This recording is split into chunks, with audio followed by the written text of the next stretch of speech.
Olá, meus amigos, sejam bem-vindos ao canal Caminho Espírita. Eu sou o Paulo Ramos. Vamos apresentar a todos vocês mais um trecho do Evangelho segundo o Espiritismo, capítulo 16, tradução de José Herculano Pires, da editora LAC, Servir a Deus e a Mamon. Essa tradução de José Herculano Pires eu considero a melhor tradução da codificação espírita. Vamos ao nosso estudo logo após a nossa vinheta.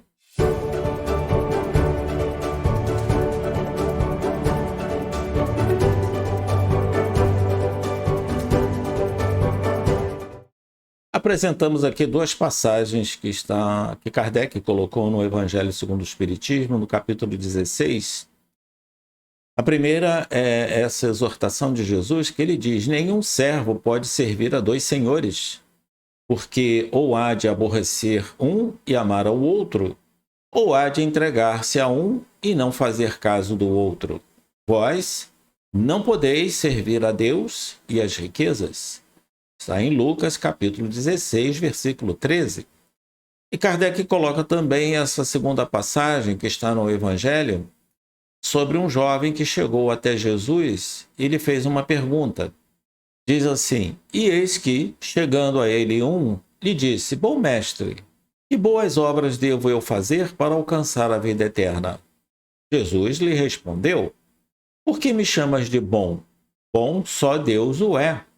Porém, se tu queres entrar na vida, guarda os mandamentos. Ele lhe perguntou: quais? Jesus lhe respondeu: se queres ser perfeito, vai, vende o que tens e doe aos pobres, e terás um tesouro no céu. Depois vem e segue-me. O jovem, porém, como ouviu estas palavras, retirou-se triste, porque tinha muitos bens.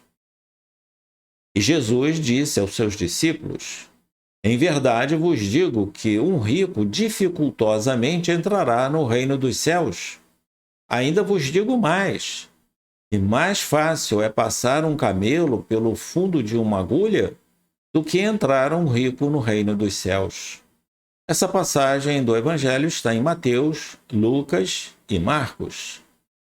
Agora, Kardec faz o seguinte comentário, seguintes explicações ele traz a todos nós, dizendo: se a riqueza tivesse de ser um obstáculo absoluto à salvação dos que a possuem, como se poderia inferir de certas expressões de Jesus, interpretadas segundo a letra e não segundo o espírito, Deus, que a distribui, teria posto nas mãos de alguns um instrumento fatal de perdição, o que repugna a razão. A riqueza é, sem dúvida, uma prova mais arriscada, mais perigosa que a miséria, em virtude das excitações e das tentações que oferece, da fascinação que exerce. É o supremo excitante do orgulho, do egoísmo e da vida sensual. É o laço que mais poderosamente liga o homem à terra e desvia seus pensamentos do céu.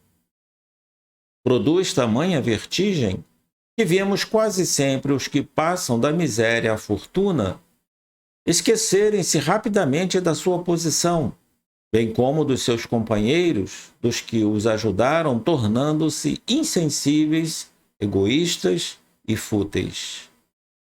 Quando Jesus disse ao moço que interrogava sobre os meios de atingir a vida eterna, entre aspas, desfaz-te de todos os bens e segue-me, não pretendia estabelecer como princípio absoluto que cada um devia despojar-se do que possui e que a salvação só se consegue a esse preço, mas mostrar que o apego aos bens terrenos é um obstáculo à salvação.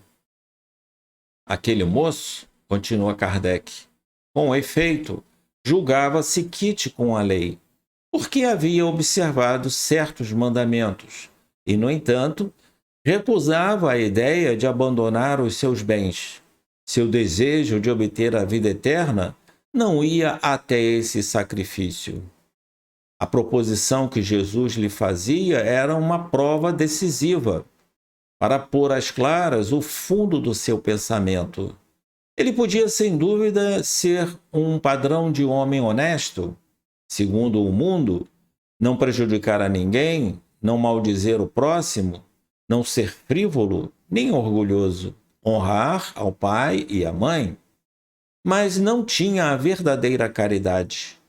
A sua virtude não chegava até a abnegação. Eis o que Jesus quis demonstrar. Era uma aplicação do princípio: fora da caridade não há salvação. Allan Kardec. E agora eu deixo aqui a todos uma pergunta.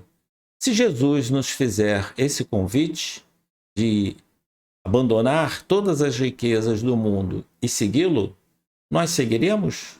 Fica a pergunta. Meus amigos, muito obrigado pela sua participação nos nossos estudos aqui no canal Caminho Espírita. Se gostou, inscreva-se no canal, compartilhe com seus amigos para que todos possamos ter os benefícios de estudar a doutrina espírita. Estamos aqui todos os domingos, ao vivo no YouTube, às 19 horas, e às quintas-feiras com os vídeos. A todos, muita paz.